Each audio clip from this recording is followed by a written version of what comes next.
I'm an African American female book publisher. Of course, I'm up at 12:25 a.m. uploading new authors' content. I'm an African American female book publisher. Of course, I started my publishing house from the kitchen table.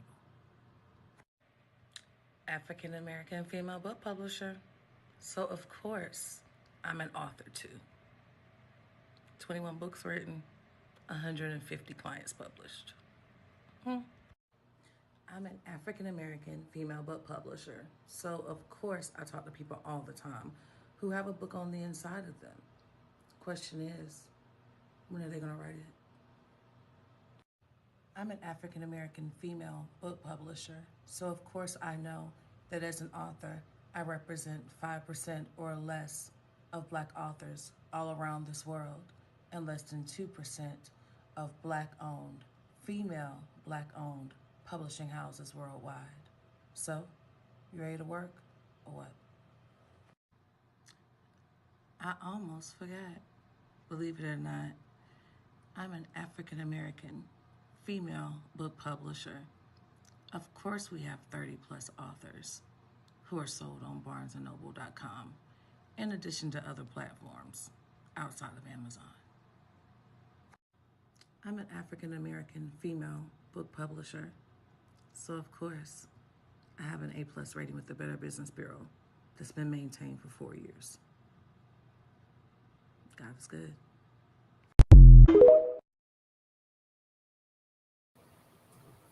Hey, y'all, what's up? I pray that you are well, that you're having an amazing day. Feel free to say hello.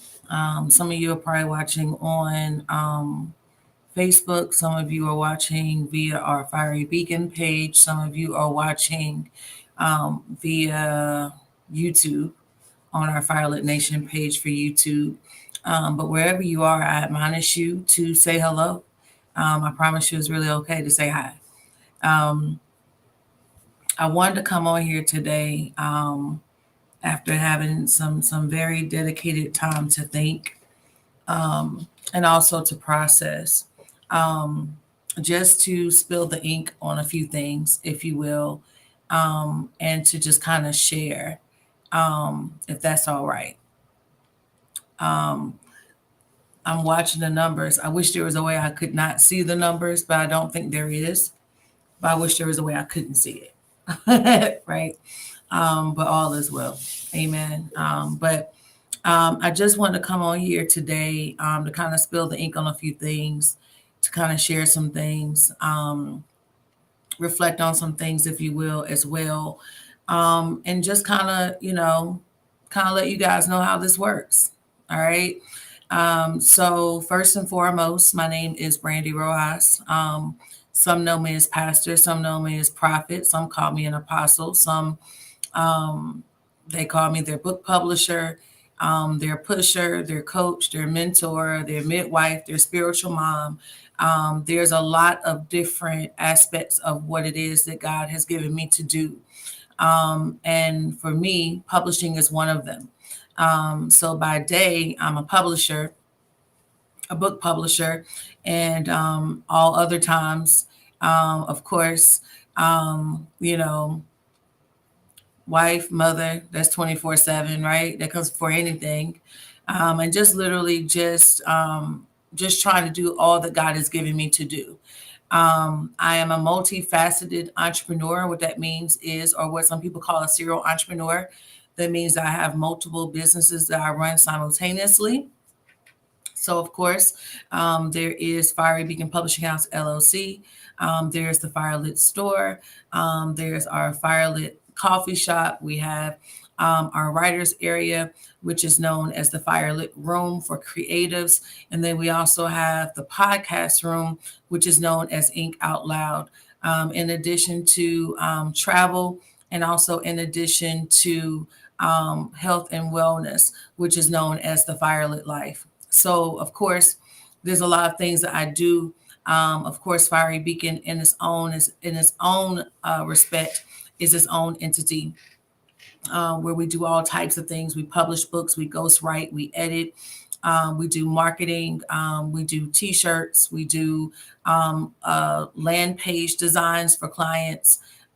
We do pre-marketing for book releases. We do book release modifications. We do book release leadership, or should I say liaison.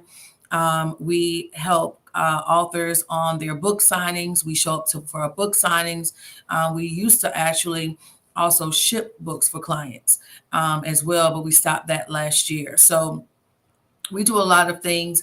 Literally, we are an all in-house. We have all in-house capability. The only thing we don't do on site yet is print. So that's done through an outside resource. And then we have a couple of other things that we do outsource. But for the most part, we're all in-house. Great afternoon to everybody that's on here. It's good to see you. If you would do me a favor, share, tag, invite someone that's an author that you know. Invite somebody on here that said they have a book inside of them, but they have yet to write it or they have yet to execute it. Those are the ones I need to see on here today as I talk. So I'm gonna tell y'all a little story, and then I'll proceed from there. So it was probably last week. I was online, and I was going through my desktop, and I was preparing to invite some people to my Fiery Beacon page. I know I've accumulated a lot of followers and also a lot of friends, and so I wanted to give the new people an opportunity to connect with me in the place where I tend to operate most, which is Fiery Beacon, also known as the Firehouse, which is inclusive of all the things that I just mentioned. And so what I ended up doing was I went online, I went into the Fiery Beacon page, and I was preparing to invite some friends. And when I pulled it up, y'all, I realized that the friends that were coming up are people that I speak with on a regular basis, people that I see out in public, people that I relate with, people I may have served with, just people, right? People that I know. And so at first I was like, dang, that's kind of jacked up because these are people I know. And they have, they haven't even liked the page or liked it, or anything. And then it came to my attention that there are a lot of people who don't even know that I publish books. I don't know how that's possible, but hey, the world we live in is possible. There's people that don't know that I have an actual brick and mortar location. There's that God has truly blessed us with. There's people that do not know that I've written 21 books, that I am an international best-selling author. There's people that do not know that we have a 5-star A+ rating with the Better Business Bureau, that we have a 5-star rating on Google. There are people that don't know these things. And so I said, maybe I should go live and share with you my story so that you understand why I do what I do. I need you to understand that what I do is not a hobby. It is not a hobby. It is not a sideshow. It is not something that just keeps me occupied while my husband is working. It is not that. It is not what I do when I'm not at church. It is not that. It is literally what God has given me to do as the forefront of this legacy building, life sustaining, life catapulting idea to give everyone access that desires to be an author to have that capability and to have that accessibility. So I say that as a prerequisite. We have actually coined this year at Fiery Beacon at the Firehouse the year of massive and monumental collaboration. And so, over the years, I've had several opportunities to collaborate with other authors, to serve as a co-author in books, and also to launch my own collaborative works that allowed women and men to come together in one space to share a portion of their life to impact a nation, to impact the world. And so I will say, as a prerequisite before I begin, that I feel like this moment is purposed. There has been warfare even this morning with me personally, even in being able to get on, and I share that transparently. I need you to understand that anytime when God has ordained for you to do something, if I can shift that way real quick and come back in, when God has ordained for you to shift to operate or function in a certain way, or to shift into a certain season where it relates to marketplace, you have to understand that even marketplace has warfare, that because it's called marketplace ministry. For those that are involved in marketplace ministry, it is called marketplace ministry. And so what that means is that we as business owners have our own fight, and oftentimes the fight isn't even for us, but it's for the people that we defend, or the people that we serve, or in my case, the people that I publish, the people that I help to find their literary voice, the people that I write for, the people, because I do write for people. There are people that come to me that say, I have a story, but I can't get my words together. Can you formulate my words for me? And we sit down and we build drafts, and we do all of these things. There are people who have sent manuscripts to me, and I've said, yeah, this is okay, but it's not what it needs to be. Hey, sis. And so literally I go in and I become a ghostwriter for them to help articulate what it is they're really trying to say, for the readability of the client, for the readability of the world. And so what I do, again, I say, is not a sideshow, and it's not a joke, and it's not a hobby, and it's not something that I just like, well, it is something that I just kind of fell into, but it's literally something that I know that God has called me to. And so with that being said, I share this story with you, and I admonish you, if you know anybody that's in business that needs to be encouraged, if you know anybody that's in business, anybody that has a book that they want to write and they keep putting it off, I want to encourage you to get them on here. When I first started writing my book, I did not know anything. It was 2016, probably the beginning of 2016, and the Holy Spirit told me that I needed to write a book, that I needed to release a book. It was during that time, of course, I had just gotten married a few years prior. I had been through a lot. I had overcome a lot in the time that I had been alive to that point. And I'd overcome some things that some people would have said, there's no way in the world I can make it through that. And I understood that, and I knew that. And so I found myself in a place where Holy Spirit was telling me I needed to write a book. And I just began typing. Now, keep in mind, when I first started writing my book, I did not have the money, I did not have the finances to publish my book. And so that's going to be important here in a minute. My husband at that time, if I'm not mistaken, he was working roughly about 75 to 80 hours a week just to sustain our house.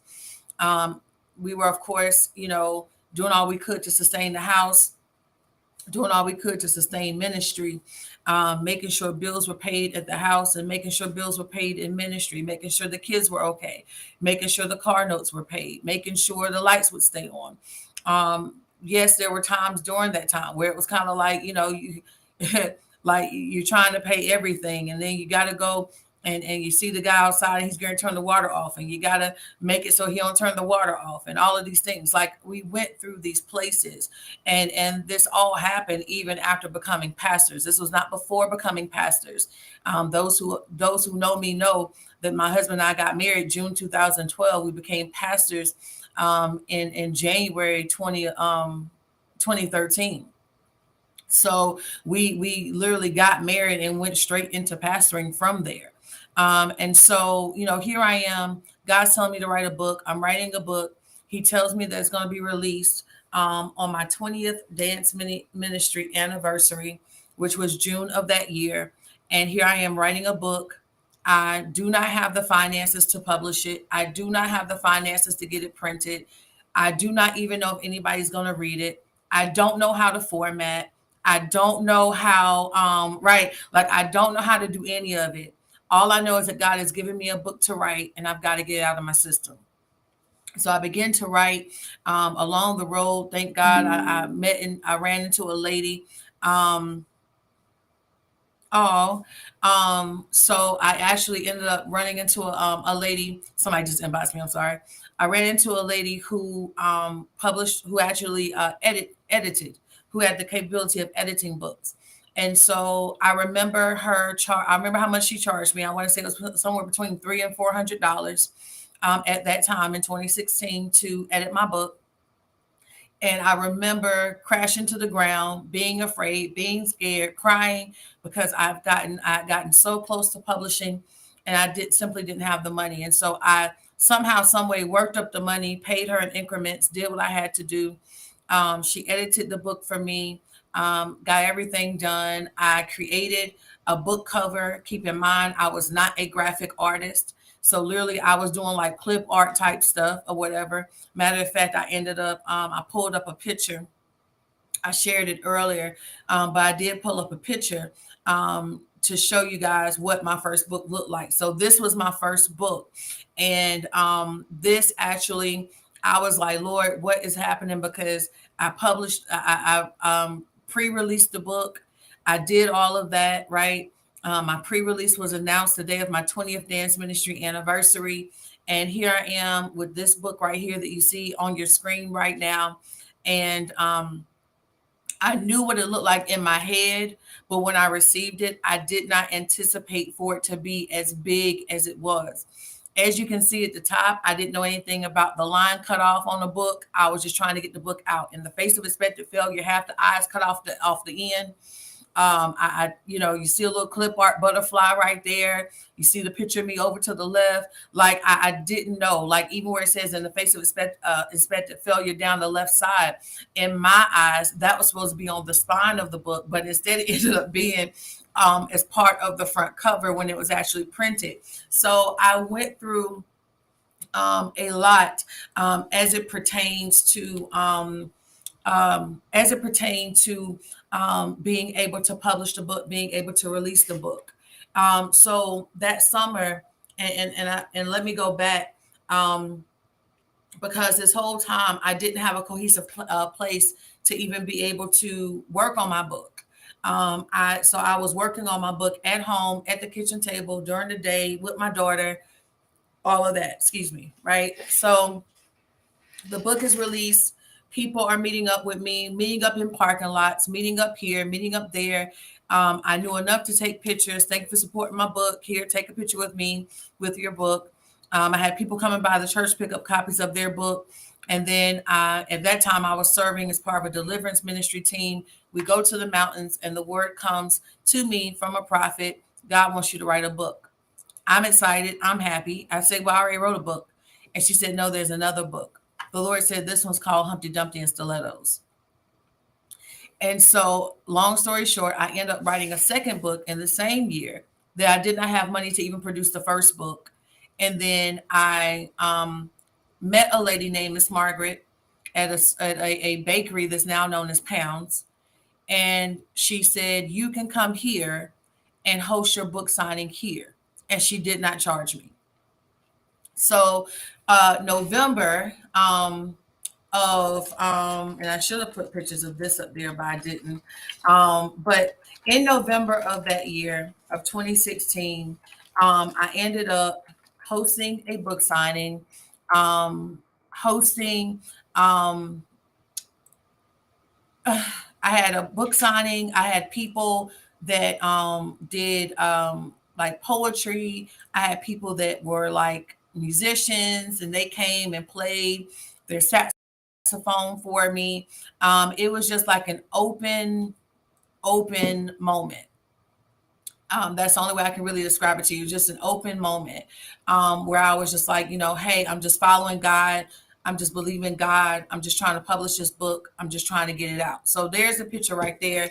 That's at my very first book signing in 2016, November of 2016. So at this book signing, I'm dealing with people. They're coming through the line. They are getting the book signed. And then I had three people back to back say, you should really help other people do books. And I'm like, no, I don't want to do that. That's not, no, I wanted to get my book out and that's it. I didn't want to help anybody else. I just want to get my book out. And so, and y'all are free to tag, share, invite, all that good stuff. Y'all can talk back too. It's okay. If you have questions about the process or questions about any part of what I'm saying, you can ask. So I'm like, I don't want to do that. Person number 2 comes up, totally different crowd of people. You should really help people publish books. I don't want to do that. Right. A few people down come out, a few people down, they come inside the building. You should help people publish books. And then finally I say, God, this is crazy. This doesn't make sense. I don't want to do this. But if you keep having people tell me I should do it, then I have to believe the third. Once have I spoken, twice have I heard them. I've got to believe that you're probably telling me I should help people publish books. And so there I was in November 2016, accepting the call to help people publish books. Hey, Mama Suber, helping people publish books and not having any type of experience. All I knew to do was to show them what I had done or to do for them what I'd done for myself. The very first book I published was by an author named Latika. She's actually a pastor now. She's in Georgia. I'm going to tag her because, well, I don't know. She might be at work or something, but she might not. But Latika Carter, she was my very first author that I ever published. An amazing joy to work with. And literally God guided me every step of the way through her book. She had a book. That's funny. Woo! Girl, pray. I'm answering in a second though. She actually had a number of books in one book, and I helped her not only break the book down, but to be able to triple her income by selling the books separately versus selling them together. All right. So bless you. I love you too. So literally I was, man, y'all, like my first book, like it was deep from the start. Okay. So Latasha asked me when will I republish my first book? So my first book is still available on the original vendor that I published it with. But in order for me to do that, I'll have to literally retype the entire thing. And if Apostle Shalonda was on here, she would say you should retype it because she always told me there was more to be added to that book that I didn't add. But with that book, literally, I share various things. I share about portions about what I went through in my former marriage. I share about the day our house was foreclosed on, and I had a nervous breakdown in front of the refrigerator. I share about how people had kind of deemed me to be the one that would not succeed. I share a lot about a lot of things. The book is probably about 50 some pages, maybe 60. It's an 8.5 by 11. It's big like this. It shouldn't be this big, but it's big like this. But I ended up publishing that first book, get to the second book. By this point, I've figured out that you have to format a book to a smaller size to make it smaller.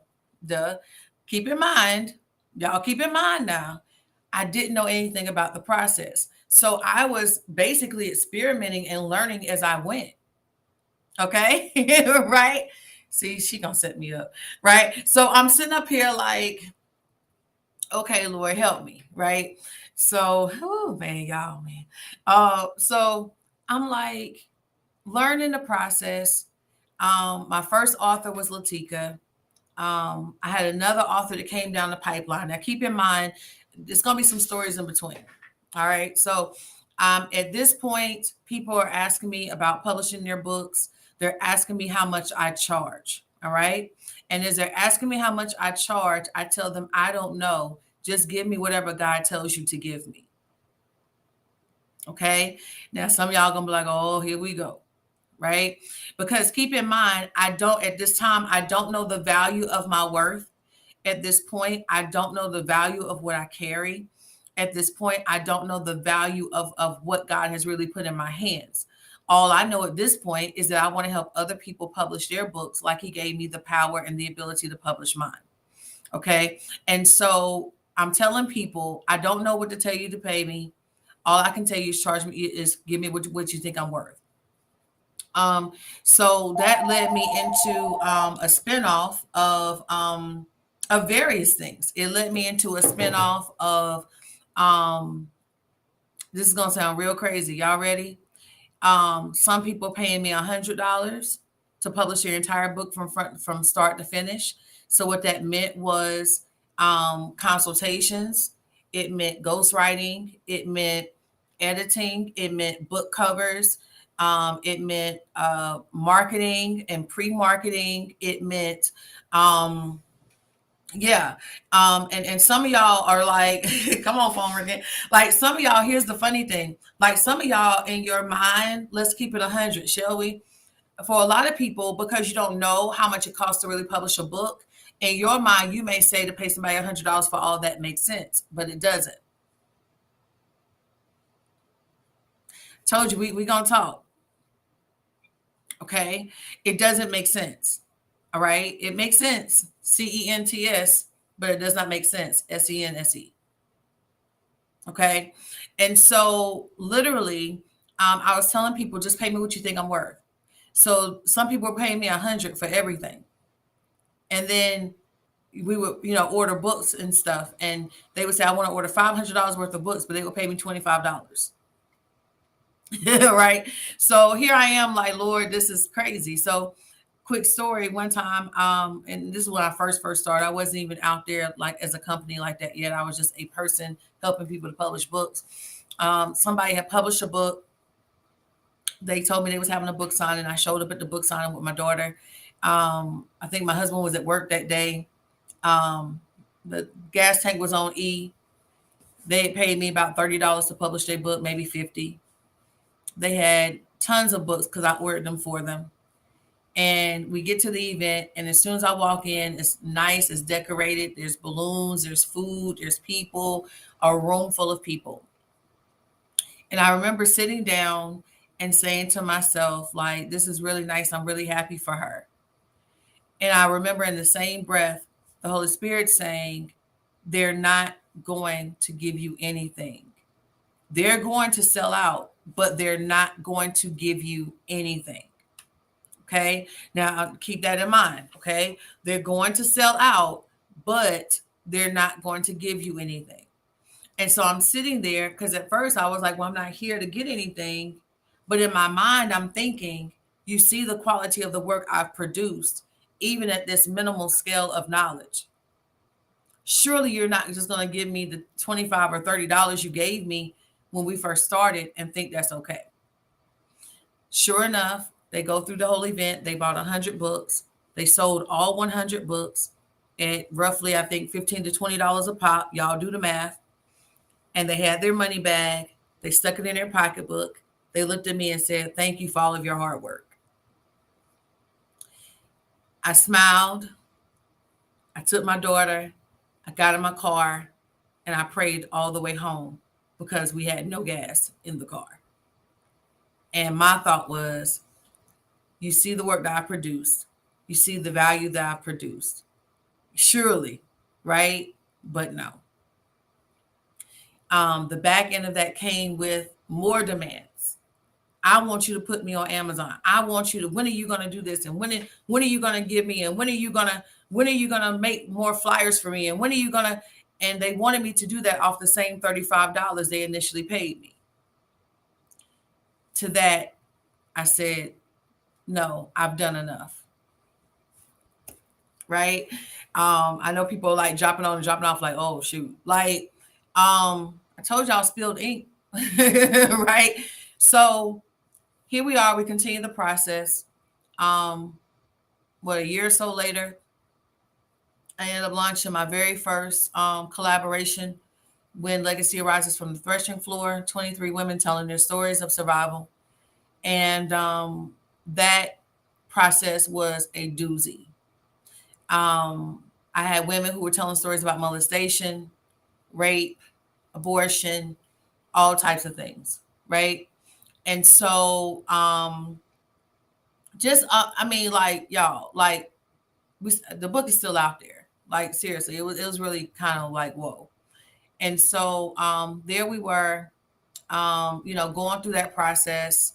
Yeah, way more than enough, ma, for real. And so here I am, like going through this process with these 23 women, and helping them tell their stories, help them cultivate their stories. I didn't know any other publisher who had ever published so many people in one book. And then I have this grand idea that I'm going to now, you ready? That now I'm going to have a book signing for the 23 women. Woo. We ended up having to order, we did pre-sale. So at that time, I didn't have a pre-sale system set up, right? Not for that many people. So here I am putting out a pre-sale saying, hey, you can pay on PayPal, you can pay on Cash App, or you can pay over here. I had 3 different places they could pay. I didn't have the things I have set up now. I had that thing on Google form. So everybody had to go through a Google form, and that's how they had to order their books. And then they had to go to a separate site to be able to pay for their books. Y'all following me? Okay. So then here I am, late nights. I'm publishing, I'm editing books. Now keep in mind, because hold on, keep in mind, I don't have money to pay an editor to edit the books, even though I charged $100 per author to be a part of the book. Let me tell you why I didn't have money to be able to pay an editor, because editing for one document was beyond the $100 that I had collected from the people that were involved. Y'all tag when the legacy arises so they understand everything that was happening. All right. So hear me. Here I am up at night trying to edit, right? Editing books, editing chapters, sending chapters back, getting back feedback, doing rewrites, doing ghostwriting. Didn't know it was ghostwriting then, but I was doing ghostwriting, doing all of these things, right? Here I am doing all these things for months, right? And so we get to the point of the pre-sale. Now we got people like literally, yeah, like doing all this from the kitchen table. Seriously. So here we are. We're to the point now we can do pre-sales. We do the pre-sales. People are ordering their books. But then you got JoJo over here, who on the form, his name is Joseph, but over here on Cash App, his name is the Beanie Man. Like I promise y'all, I'm not lying. I'm not joking with y'all. So now here I am trying to line up Google Forms with all of the payments I got to see who paid, who didn't pay, and to see who I need to find. And so on top of all of this, I'm telling the women $100, you get to be a part of the book. You're going to be part of a book signing. I'm going to give you 3 free books. So guess what? You sell each of those books for $20. So what that means is you only invested $40 to be a part of this entire project. We're going to have a book signing event. We're going to, like, I'm up here like casting vision, right? Somebody tag Gloria Smith. I think Deshauna might be friends with her. So here I am at this point, right? And I'm like, Lord, like, like God, you're going to have to help me, because keep in mind, my whole premise and my whole point and my whole goal is to help people publish books because of what I went through. Hear me. So I'm trying to give people access to what I did not have when I published my first book. And that became my ammo. And that became my goal. And that became my purpose, if you will. Okay. So whew, we do the book, the pre-release thing, whatever. End up having to order about 350 books or more, right? End up having to order all these books. It's so crazy. I said order all these books, and the first picture that comes up is the picture of the books, right? So I'm up here like, ordering all these books. The day before the actual event, I took the books up to Renaissance Event Center. You see the heavy sign on it, right? I had so many books in my car. I want to say we were still in the Nissan at that time. I had so many books in my car, y'all. Hear me. So many books in my car that when I put them in the car, it literally caused the back of the car to sit down on the tires of the car. Hear me. Okay. Like that's literally how many like we had, right? So I get to the event center. Miss Gloria is there and she's like, yo, she was like, you ain't got no help. I said, nah, it's just me. So here I am now, blessings apostle. So here I am now, like trying to get the books inside the building, trying to decorate the tables, trying to do all this stuff, trying to get all these things done. Great morning, sister. Trying to do all these things, y'all, and literally like carrying 350 books on my own. I got my daughter in the car, so I'm holding her and pulling books and putting books inside the building and going back and forth to the point where Gloria said, no ma'am, you're not going to do this by yourself. Where are the books? And she began to go help me get books, and she began to help me set up the tables, right? Book signing comes up. Literally, we ended up with about 250 people, standing room only. We had so many people show up that we ran out of food. Like, let me tell you how this thing goes. Because you know how y'all see, you're beautiful. You know how y'all see events and y'all don't see the background. Y'all see what y'all see. You know, y'all just see the result, but you don't see, right? So my cousin Ulissa, somebody tag Ulissa. So my cousin Ulissa was our makeup artist. She had a homegirl that was coming with her to do faces. The other girl bailed out on her first thing that Saturday morning. We did not find out until way late. So then she's like literally, oh, thank you. It's my office. So she's, doing all these faces. My cousin came, she did faces from like 6 in the morning to like 2 p.m. straight up from 6 a.m. to 2 p.m. She wasn't feeling her best, but she kept it going anyway. Shouts out to Ulissa Hay. Like literally, like she did all the faces. And so here we are at the event center. There's another event behind our event. We still have women who are at the hotel getting their faces done. And I'm sitting there trying to figure out, how do I maintain 250 people who are ready to get their book signed, who are ready to go? How do I maintain 23 authors, some of which are ready to go party and ready to go celebrate because now they're an author? How? Okay. And so, we ended up finally getting everybody in the same room. Some people had to leave. So, the backlash of that, right? And things of that nature. But we had 250 standing room only. So many people. We ran out of food. People from all nationalities coming out to get books signed, take pictures with authors, all that stuff. The event ended up, of course, after the event was over, the authors left, and I stayed behind to clean up the building, clean up the stuff because she had another party coming in. All right, so that's kind of how that went, right? So fast forward now to right now, because I could tell so many stories about authorship. I could tell you about those who, some people don't understand the process. Some people don't understand the process of authorship. Some people don't know that when you do a pre-sale, the book is not scheduled to come out for another 6 to 9 months and sometimes up to a year. People don't understand in authorship that when you go through a traditional publishing house or a regular publishing house, that out of all the manuscripts they receive in a year, they only accept 3%. And if they accept your 3%, they're not having conversations with you during the process of your book. Hear me what I'm saying. Hear me in the Holy Ghost and hear me. Okay. Those companies, those top 5 companies, those other high level companies, they're not sitting there talking to you every day about your book. Okay. Literally what they do, they say, hey, we accepted your manuscript. We'll get in contact with you when we're ready to publish. It could be a year. It could be a year and a half. You won't hear a word from them until they're ready for you. Okay. Now I'm sharing that because those who have been clients of Fiery Beacon, y'all already know, like we have a system in place where we're like talking to people constantly. Right. And even if we're not talking to people, we're trying to build YouTube videos to explain what's going on and where we are and what's happening and all these other things so that people are well informed of where we are at any given time. All right.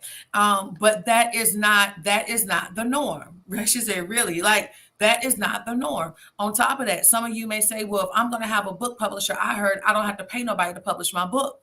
Well, can I be honest with you? If you have a literary agent who you have paid roughly $25,000 to $30,000 to represent you, then you're right. You can come in as a traditional client, and they are not guaranteed to accept your book just because you have a literary agent. And if they do accept your book, you do have to pay the literary agent money on top of that. That does not include the royalties that come from your book. So a traditional publishing house contract says, In 99.9% cases, the ones I've read, they all say the same thing. Are you ready for what they say? On those contracts, it says that the publishing house keeps 90% of your earnings and you as the author get 10. So what that means is if you sell $1 million worth of books, then do the math. That's how much you walk away with out of $1 million. 100,000. Right? And so when people begin to talk about things like, for instance, ghostwriting, you ready? He's like, oh no. So let's have a conversation. Right? So what we offer at Fiery Beacon, we are what's considered to be a hybrid publishing house. In other words, I have clients that can come in as a traditional client. I also have clients that come in as a hybrid or a vanity client, which means that they're paying out of pocket for publishing services. And so when I have people come in as a vanity client, what that means is they are paying me, they are paying the publishing house to be able to consult with them, to be able to edit for them, to be able to market for them if that's part of the package that they elect, to be able to represent them in the sales space, which is like Amazon, Barnes and Noble, or other places, to be able to acquire their ISBN, which is the social security number for their book, to be able to offer other services, other marketing services, and things like that to benefit the publishing of their book. Okay, hear what I'm saying. Hear what I'm saying in the Holy Ghost. Hear what I'm saying in real life. All right. It is not the responsibility of the publishing house owner or the editor to take scraps and make it turn into treasure. That is a ghostwriter. Some of y'all like, wait, what? Well, I thought the editor was the one that goes in. No, you are your first editor. Somebody write it for me. You are your first editor. You are the first person that after you write your book, you don't just say, yes, I'm done. It is finished. Here, take it and make it wonderful. No, when you finish your manuscript, you are the one that goes through and reads your book again to make sure that it says what you want it to say before you submit it to us. Look at your neighbor and say amen. Like you are the first one. Hey, Apostle, you are the first one that reads your book and you say, now it's ready to be presented for a manuscript. All right. Now, can I be honest? I'm not trying to be racial. God knows I'm not. But can I tell you something? There are some things that people will submit to you because of this and because you're not this. And y'all can follow what I'm saying. Okay. There's some people that will say, oh, it's a Black publishing house. You'll be all right. You're going to fix my stuff for me. But if it was John, if it was Aaron, if it was any of those other people, if it was somebody that didn't look anything like our culture, for instance, then it turns into a situation where now I want to bring the most perfected version of what I have. And that's not right and it's not fair. You know why? Because it limits the amount of time we can spend on your project, but it also pushes your project behind because now we're having to turn into a ghostwriter. And oftentimes, can I be real with you? Most of the cases that I've turned into a ghostwriter for, I wasn't paid for it. Do you know how much it costs? I want y'all to just throw some numbers out there. How much do you think it costs for somebody to ghostwrite your book? I want you to write, don't be scared, just guess a number. I want you to put out there, how much do you think it costs for somebody to ghostwrite your book? Okay, so what we're saying is you have a book, you got the idea, you don't have the words, you need somebody that can walk you through the process of cultivating your story. Then what they're essentially going to do is what I do when I ghostwrite. Now I become you and I tell your story for you. And when the book comes out, it's in your name. It has your picture. It has your information. I'm nowhere mentioned on the book at all outside the publishing house, but it's my words and your story. How much do you think that should cost?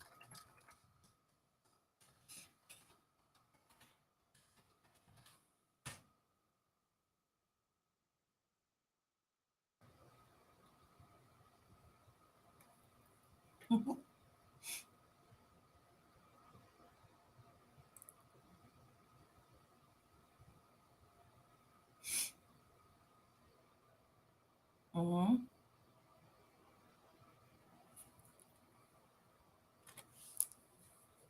3,000 plus. No, not like AI. No, no, no, no, no, no, no. I'm glad you said that, but no. Some people like, yeah, come on, y'all in there. Uh-huh. Yeah, y'all in there. Mm-hmm. Yeah. Y'all see these numbers. Mm-hmm.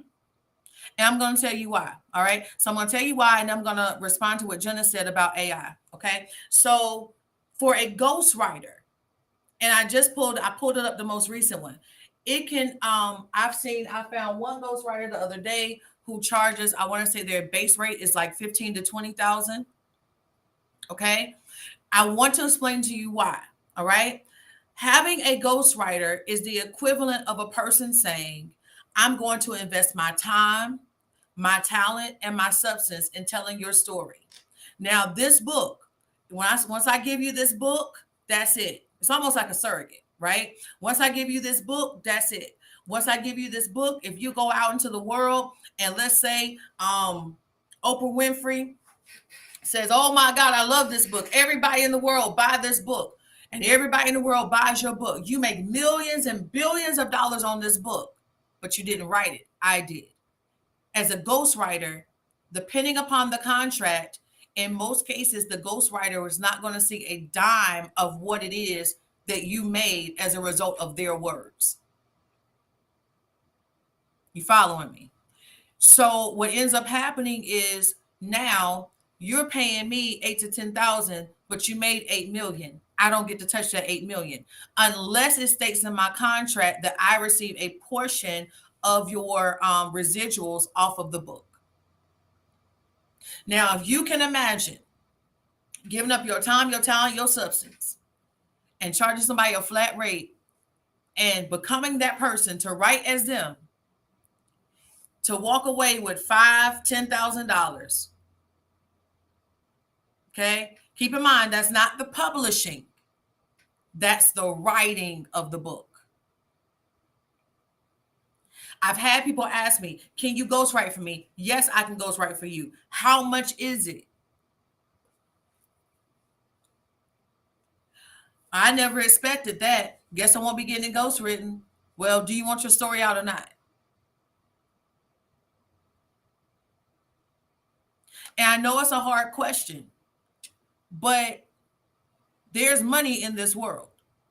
I know y'all saw how it was people who not only was going to the Beyonce concert, but they were like jumping on planes and catching flights even overseas to make sure they was in place for the concert. I know that costs some money. That costs more than your book publishing. And guess what? That's a once in a lifetime opportunity that's only in their mind forever. Like, that ain't gonna help. That ain't gonna help. That concert ain't gonna help you 70 years from now in that aspect. When you get an ISBN for a book, it's good for 70 years.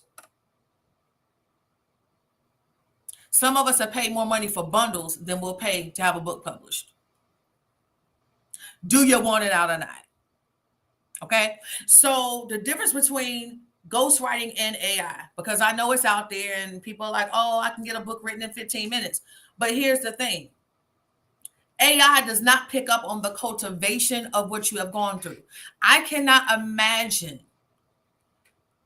some of the books that I've published. I cannot imagine, Jenna. I can't imagine AI trying to tell the story of a person who's been abused, molested. I can't.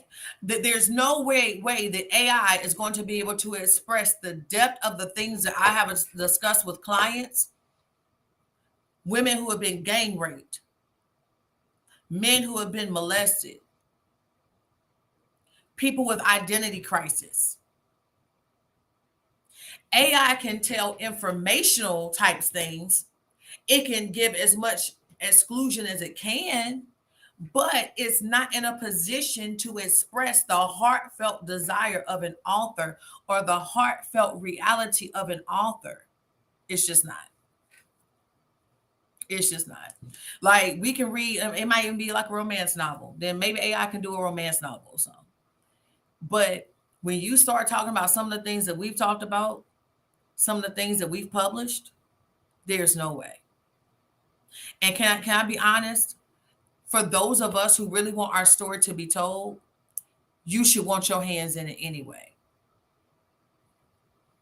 You should want your fingerprint on that, right? Because what you're talking about is your children's children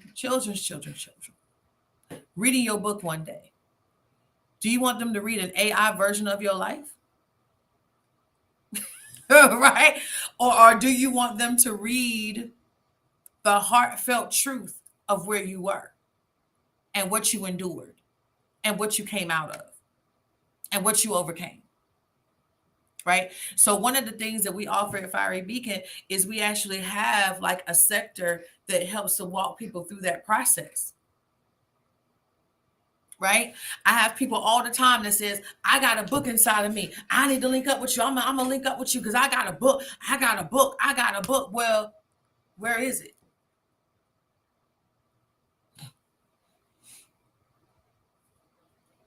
So here's the thing I did, right? Apostle, I ended up,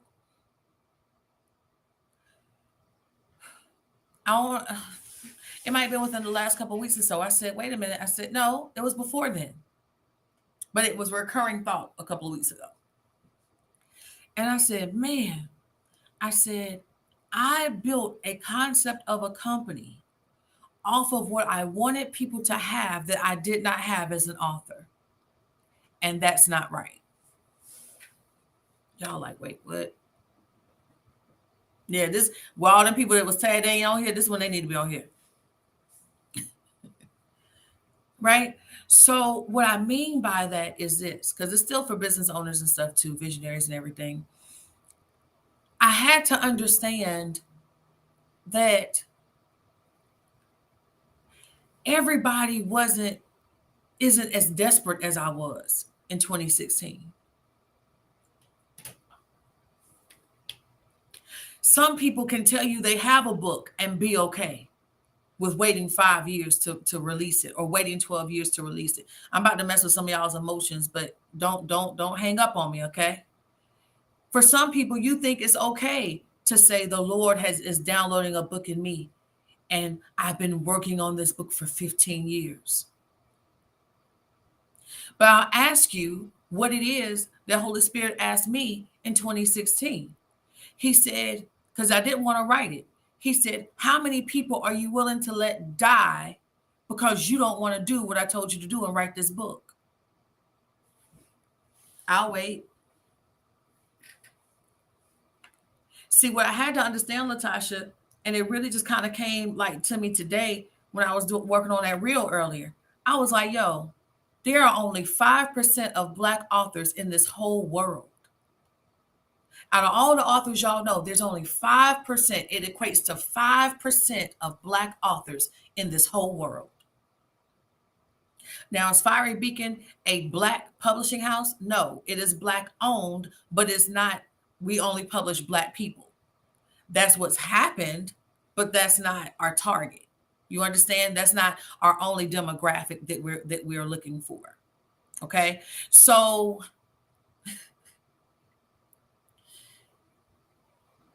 as an author, if you right now are an author, I want you to write the word author down in the comments below. If you're an author, I want you to write the word author in the comments below. Because what you're saying, and I'm talking about you have an actual manuscript, it is submitted to a publishing house, it's on Amazon, it's something, it's in the process somewhere. Because here it is. If you are an author, then you represent 5% of the world. All the Black people, all the African Americans in the world, you represent 5%. There's out of all the authorship in the whole world, 5% of the whole authorship in the entire world is represented by African American authors. I want you to take that in for a moment. I want you to think about how deep that really is for just a moment. For those you have a book and you playing games, you have a book, and I'm gonna go ahead and say, don't get mad, just respond, say ouch, ouch, or something. You've inboxed me and said, I got a book, I'm ready to work. Where are you? Because I don't see you.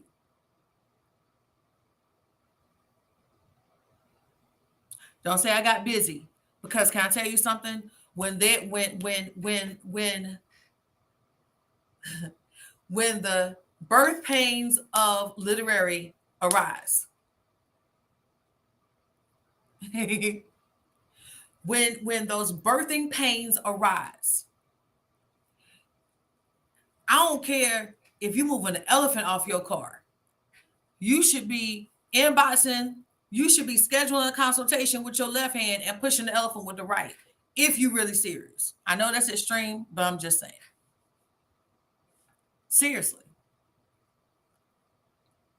You should be pushing off the elephant and voice recording your manuscript. If you're really serious. So many people allow life to get them sidetracked off of authorship. And I wish I could tell y'all why, because I don't understand it. Maybe y'all can help me understand it. I don't understand it. So I've done things, right? I've done collaborations for $100. Why y'all dropping off? I told y'all don't hang up on me. See what I'm saying? Y'all don't follow directions. So so I've done collabs for $100. I've done collabs for $50. I've done collabs for free. I've done collabs in connection with a class that I was teaching and said, I'm going to let you become an author for free. I've offered free authorship scholarships. I've done that. I've done all of that. I've done that knowing I was going to leave with nothing. Like, I've done it. I've offered authorship opportunities, Firelit authorship experience for $1,000. Everything you need from your book, for your book from beginning to end, from concept to publishing. And we're going to do Instagram reels, and we're going to do this over here, and we're going to do podcast interviews, and we're going to do community classes. So you understand, so you can use all of these concepts for your next books. I've done all of that. And it took, and I'm just now not realizing, but accepting that I built those things for people who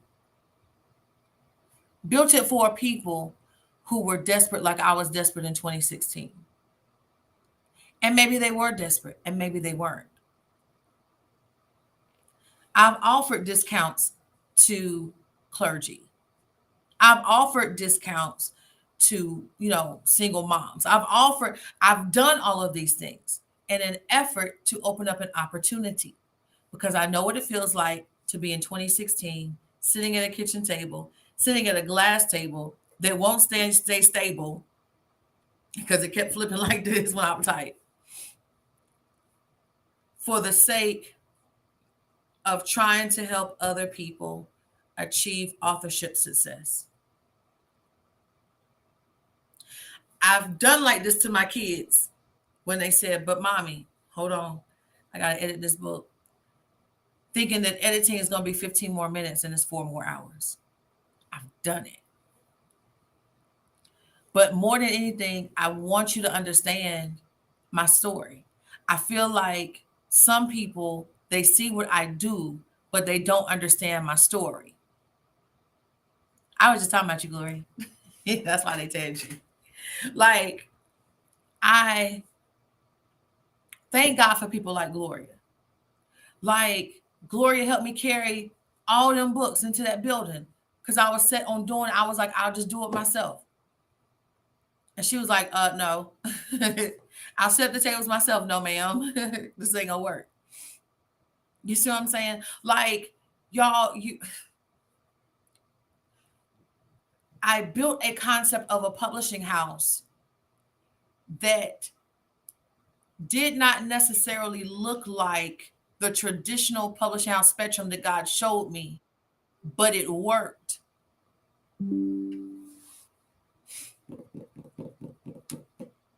Are y'all listening to me? Are y'all really listening to me? I built a concept of a publishing house that was built for people that wanted it like I wanted it. I hope y'all hear me. Like literally, like while I'm talking to y'all, there's literally somebody right now that just signed up to be a part of the Mother's Day collaboration. I'm not gonna cry, but I want to. People will see, business owners, they will see your flyers, they will see, they will see your stuff, and they will keep scrolling right on when it's an opportunity for them. The woman that just signed up, I thank God for you, because she literally messaged me while I was on here with y'all and said, I'm trying to get it done. My credit card is bugging out. It won't take my card. And she got off of here, called the office, said, listen, I got to get on this collab. And they signed her up.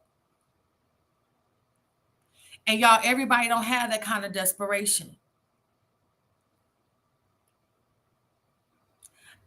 The day it was a collab that I was involved in, the day that tree hit my family's house, we were immediately homeless. The fire department had to escort us out of our house. We went to a hotel room. You know, the first thing I did when I got to the hotel room, I put down my bag, opened up my laptop, and finished typing my submission to be a co-author in a book. That's how deep this goes for me. When my mother passed, I didn't immediately go into a shell. I was trying to figure out how I could work through it until I realized this ain't the same and this ain't gonna work. When my church went through the tornado, guess what? I was still sitting up there publishing people's books, publishing people's ideas, ghostwriting for people. Y'all, everybody, I'm realizing now, and hear me, hear me, hear me. I'm not throwing rocks, I'm not throwing stones or swords, but I need you to hear me. If writing a book, if releasing a book is something that God has put on you to do, I'm trying to figure out why you are playing with it so much. I'm trying to figure out why it's something that can wait. I'm trying to, God help me. I'm trying to figure out why it's something that can be put off. Because when I released my first book, and I released my second book, and I released my fifth book, and I released my 17th book, and I released my 21st book, every book I've written has been filled with people inboxing me. When I released Rehoboth Church Road, I had bishops and apostles inboxing me saying, thank you for sharing your story about suicide, because if I share mine, my church will fire me. When I released Church Girl, Club Girl, God's Girl, I had people inboxing me saying, thank you for finally giving a real voice to the church, because yeah, they hurt me too, but it's glad I'm glad to see that somebody has survived where they went through too. Y'all, this ain't a game to me. This ain't a toy to me. I didn't get a building just to sit back and say, I just like writing books and I'm bored and come write a book with me because this is my hobby. This is what I do. And sometimes I don't like it. But this is what I do. And sometimes it does hurt, but this is what I do. And yes, I have ghosts written for people. And oh my God, help me. Jesus, be a fence all around me every day. But it's what I do. Yes, when I ghostwrite, I have to become that person and step into their shoes and write the story as them. Matter of fact, y'all, we just released 2 authors, seasoned women. One who had a crack addiction and been working on her book for 2 years. One who been working on a cookbook. And both of them were released over the weekend.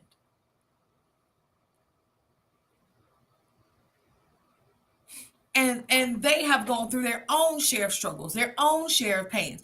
And they have rocked and rolled with me through this entire process. But I've also had people and it's fine. Look at your neighbor and say, it's fine. I've also had people who have seen me go through and said, because of what you're going through, I don't believe that you'll be able to finish this off with me. So I'm going to go do it somewhere else. And they went and did it somewhere else. And guess what? Congratulations to them too.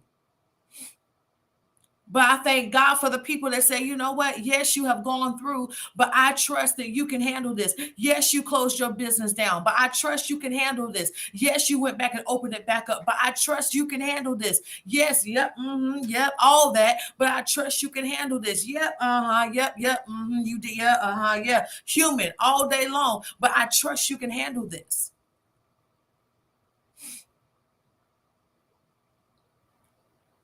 Everybody came right through a tornado, but I have, and it wasn't for me, it was for other people. Everybody don't know what it's like to push your book back for a year to publish 5 other people. I know what it's like. I've done it. It's called Spilled Ink for a reason. Y'all, if you're an author, you represent 5% of the world of authors. As a Black publishing house, I represent 3% of all publishing houses in this world.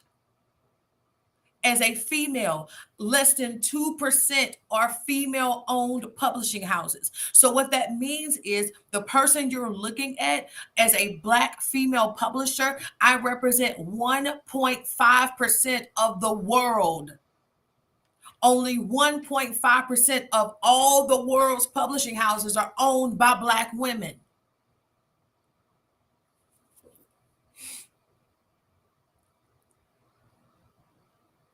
That's the stuff I don't talk about.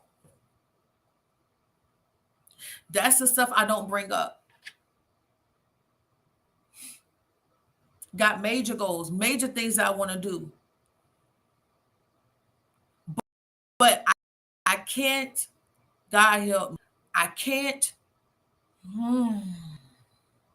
Deborah, you praying. Like,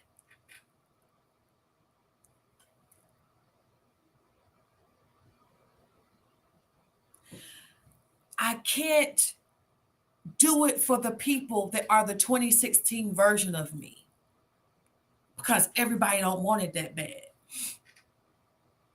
Let's keep it 100. Spilled ink, right? I've had people book consultations with me, get on the phone and say, I'm disappointed. Well, why are you disappointed with this consultation? I'm disappointed because I was hoping you would give me enough information so I could publish my book without you. Oh, we want to have that conversation today? I've had people call me and book a whole consultation. And at the end of it, we said, do you have any questions? Yeah. You didn't answer one question that I had. It was really the only question I had calling in. Okay, what's your question? Who does your illustrations? Because that's all I really need to know so I can do it by myself. I'll wait. Because y'all sitting there like, wait, what? I've had people hand me trash. I hand them back treasure. And they critique and criticize what I sent back.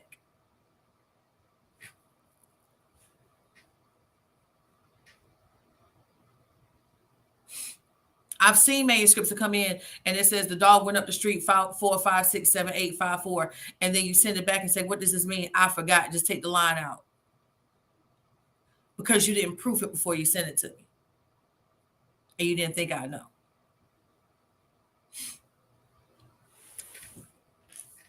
Latasha, no, she's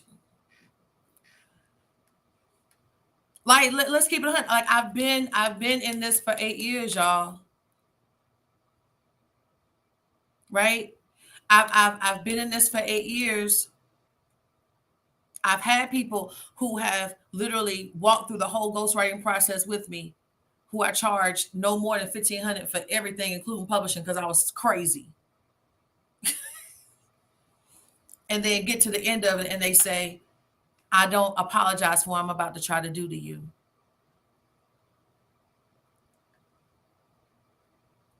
Wait, what?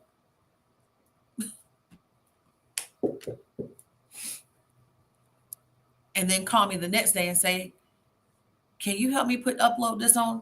And what do I say? Sure.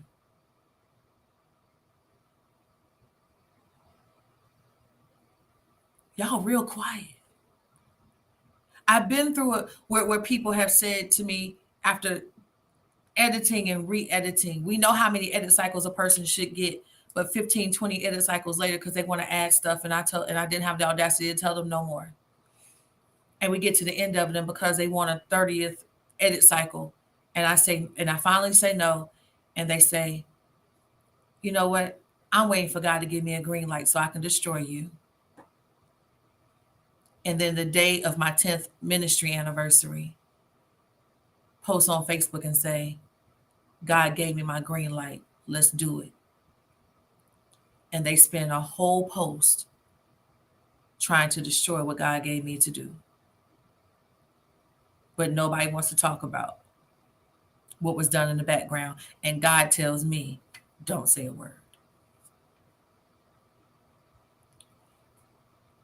Publishing is not easy. But when I tell you, y'all, I got an A+ rating with the Better Business Bureau. You know when I got that rating? I got that rating while I was homeless, staying in a hotel with my family. Apostle, something one day when I was in the hotel said, look up Better Business Bureau and see how it's going. And I pulled it up and it said A+. And when I looked at the date, come to find out, they had given me that, they had upgraded me to an A+ rating. And this was after, God help me today, a tree hit our house, an 85-foot tree hit our house, and my whole family and I was in a hotel room with 2 beds and a couch, 5 people deep. And I pulled it up and it said A+ rating. And I started pulling up publishing houses in the area, and I was the only one that had it. And I started pulling up publishing houses in the region. I was the only one that had it. I got it while I was homeless.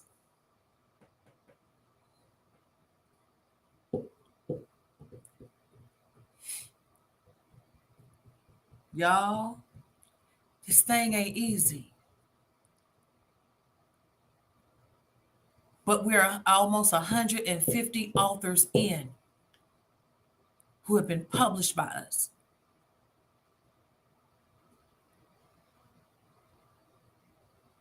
As perfectly imperfect we are, we're almost 150 authors deep. We have published through tears. We have published through pain. We have published through misunderstanding. We have published through temper tantrums. We have published through victory. We have published people into salvation.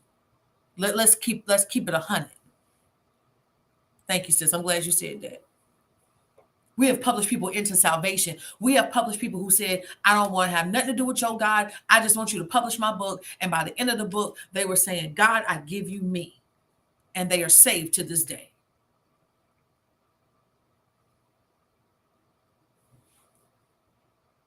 So while people, like, you can put your book off if you want to, but there are people being saved off literature. There are people being healed off literature. There are people being delivered off literature. When I wrote Church Girl, Club Girl, God's Girl, and I had to talk about abortion, y'all ain't know that about me, but I had to talk about it. I had to talk about being a girl dealing with a dope boy. I had to talk about it. I had to talk about being in the club and laying here and laying there. I had to talk about it.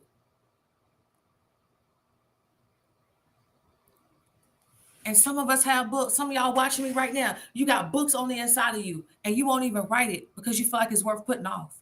You just got your tax refund. You ain't even thought about putting a deposit towards your book because you're thinking about everything else. It's the culture. If I give you a rate, God help me tell. I've had people, I've said, look, this is my rate. I'm taking $2,000 off. I'm taking $3,000 off because I just want you to get your book out. And I've had people look at me and say, girl, that's too much. If you're going to charge me that, I just ain't going to write my book.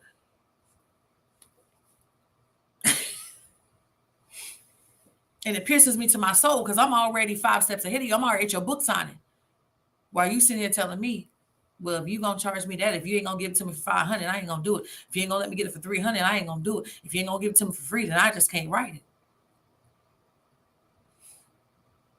I've had people follow my ministry thinking that if they follow my ministry, it will make me publish their book for free. And I did it. And as soon as I published their book, they left. Like, Been there. I've had people say, because you're a pastor, you should publish me for free. I've had people say, because you're a prophet, you should publish me for free. Because you like, I've had people do it. I'm gonna put it right here. Because like I want y'all to really understand. Like that link, for those who are serious, that link will lead you to a form that will set you up to get a consultation with somebody on our Fiery Beacon team, one of our Firelit ambassadors. Like when I tell y'all, like we got collaborations going on right now. We got 5 collaborations going on right now for 2024. And some of y'all have told me that you want to be in the collab and you haven't, God help me today, and you have yet to even sign up. You ain't even signed up yet. I've had people in my inbox. Maybe you watching me on live right now. I done had people up in my inbox. I got a book. I got a book. I ain't heard from you yet. Spilled ink. Spill the ink. Spill it. People spilling beans. I'm spilling ink today. I'm coming like this because this is like the coach part. This is the ones in their 1% blueprint and the wealth command. They know this version of me that I'm showing y'all right now. Y'all, everybody don't know that. Y'all know the y'all know that one, and I'm still here too. Pastor, for real. Like, I've been through it. I know what it is. We have something called the Firelit Authorship Experience for 2024. Right now, you can get a whole book published for $1,500. And on top of that, y'all ready? On top of that, you can do it on Afterpay. You can pay for it in increments. Not only that, but right now we're offering up to 10 people who do if you pay for it in full, you get a full landing page for free for your pre-sale. If you're part of the collaboration, you're going to be part of a landing page for free for your pre-sale. We're throwing in all types of bells and whistles.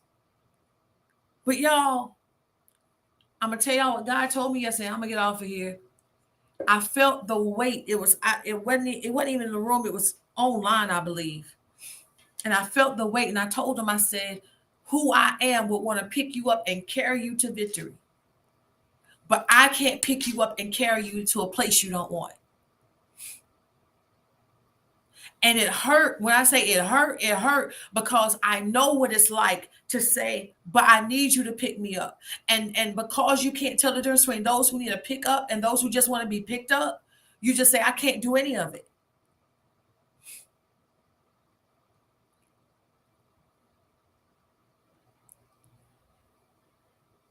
My call is to the people that are saying there's a book inside me that I've got to get out and I'm tired of putting it off. Like, can I be honest? I think my heart is grieved at this point. I'm not even gonna say I'm so tired. My heart is grieved by the amount of people that talk to me on a daily basis about a book they have inside of them that they will not even pursue, or that they keep in their laptop, or they keep in their journal. Your book ain't helping nobody in your laptop, and ain't helping nobody in your journal.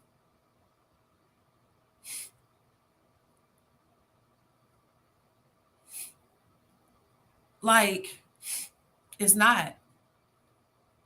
If I talked about me going through suicide, if I talked about me going through suicide, right? And I only did it for me and left it in my journal, you know how many people would have died? Let me help you understand. When I wrote Rehoboth Church Road, it was a book targeted towards pastors who were dealing with suicide. God help me today again, right? It was a book targeted towards pastors who had been dealing with suicide that did not have a voice. Do you know what that book ended up doing? It ended up being part of the Amazon 100 pick among youth between ages 12 and 17 that were dealing with suicidal thoughts. I'll let you hold on to that. And you tell me what you think.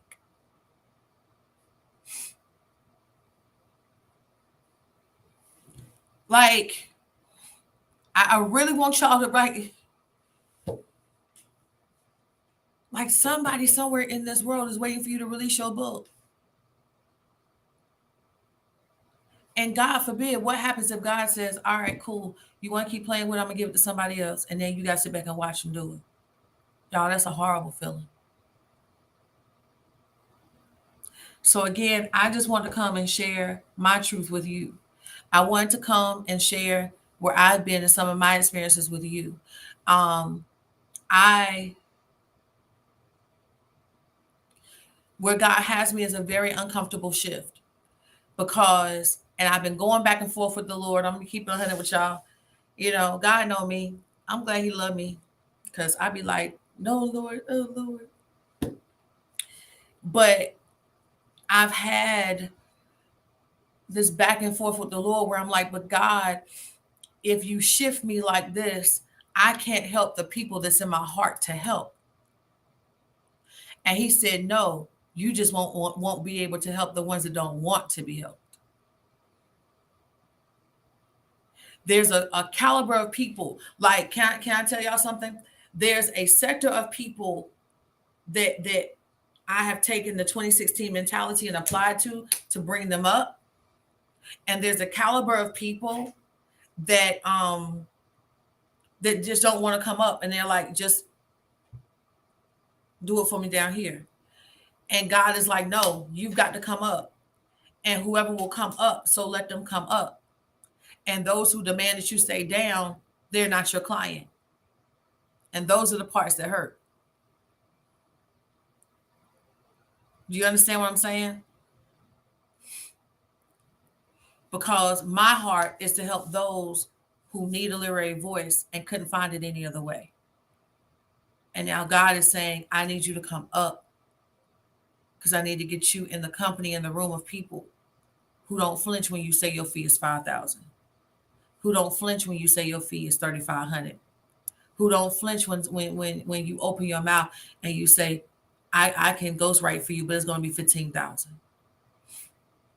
The reason why publishing houses can have thousands of manuscripts a year and only accept 3% is because they charge enough to be able to substantiate and to pay what they need to pay out for an entire year.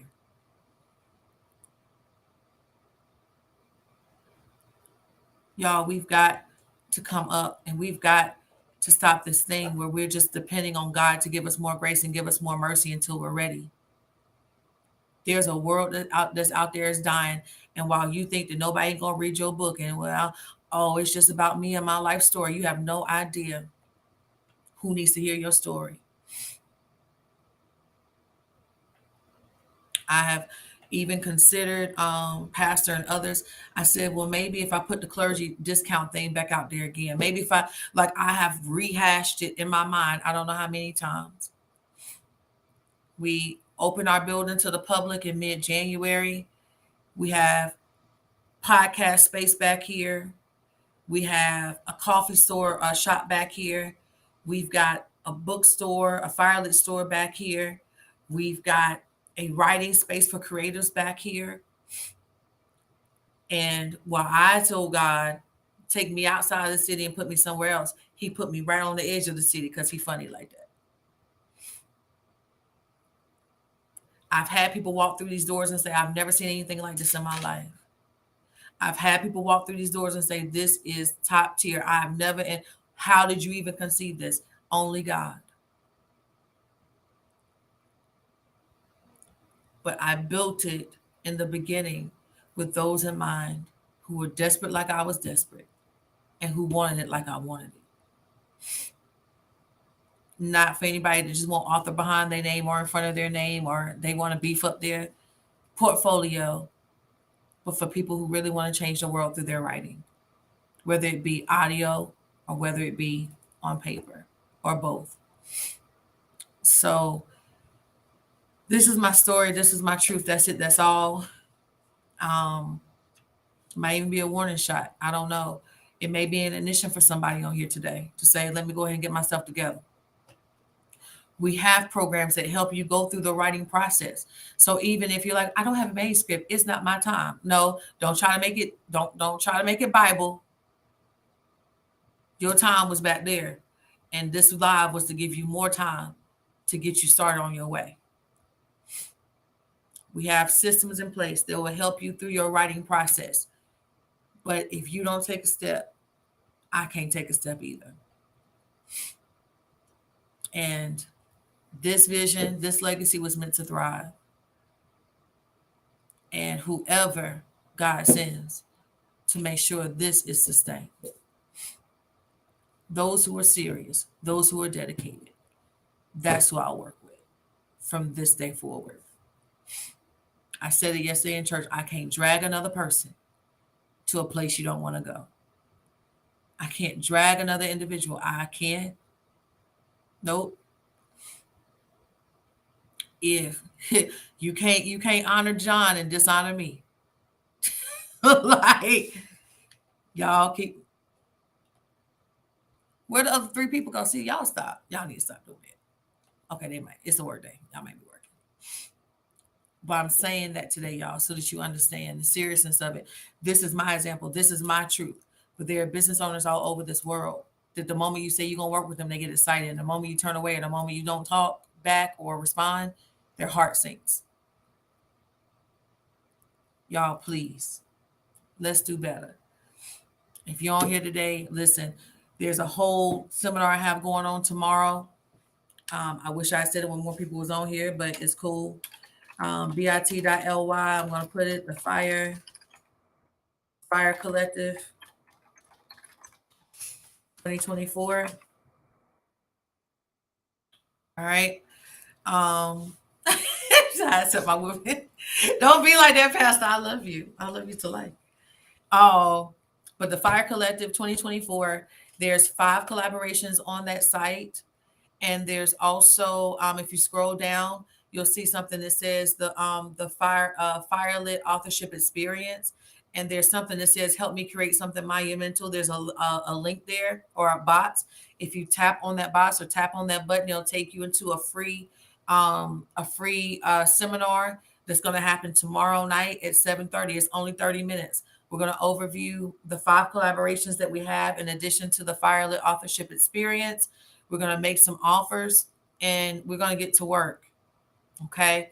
Right now, the collaborations, there's 5 of them. Okay. Look at your neighbor and say 5.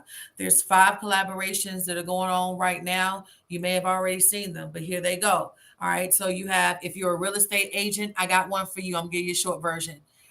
If you have a mama, if you love your mama, if your mom has passed like mine has, and you just want to honor her, if your mom is still here, if you have a person that has acted as a mother, a spiritual mother, auntie, godmom, whatever, and you want to honor them, this is the collaboration for you.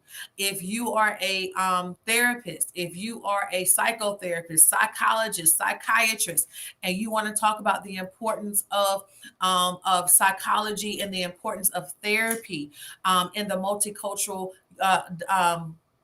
community such as the church, then that book is for you. That's who that's for. If you're an entrepreneur and you're saying, listen, I've got some tricks, I've got some trades, I've got some stories to share because I want to help other entrepreneurs behind me not have to go through the things I went through. I want to help them come up and become more, then that book is for you. And if you're on here and you're saying, I went through hell and I came out with oil, you went through a trial, you went through a tribulation, but you came out on top, or maybe you're still coming out on top, or maybe you're working your way back to the top, whatever it is, this is for you. And if you're on here today and you're saying, what in the world is Firelit Authorship Experience? We have spots right now available. You can actually go in and become a published author this year of a solo work, 100 pages or less, front cover, back cover is included. All your editing is included. Your coaching is included. It's all included. All that stuff is in there and it's included, but you got to get in position. All right. So tomorrow is my 13th ministry anniversary. I would love, and I'll probably put out there later tonight, I would love for those who will support any of the books that I have personally written, that you would support those projects. If you want to bless me, if I've done anything to bless you over these past 13 years of ministry and then some because of dance ministry, tomorrow will be a good day. Amen. Tomorrow will be a great day to purchase some of our books, to purchase some of the collaborations that I have overseen, to publish with us. Yes, publish with us. Solo works, collaborative works, Firely authorship experience works. Yeah, I know tomorrow's a ministry day, but marketplace ministry. So we still in the same vein. All right. So we'll put it out there a little bit later. I won't put it out there right now because I wanna add a few things and move a few things about, move a few buttons around. But if you're really serious, only if you're serious, get in contact with us. All right. This is the season of the serious. Okay. It ain't the season of the sabotage. It's the season of the serious. Amen. All right.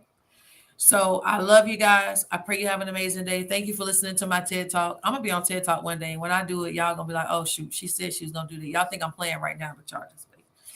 God gonna do it. And be on the lookout for Church Girl, Club Girl, God's Girl. It is progressing into something that I never ever imagined. I can't wait to share it with you, but I won't tell you yet. You've got to follow along for more. Amen. Love you guys. See you soon.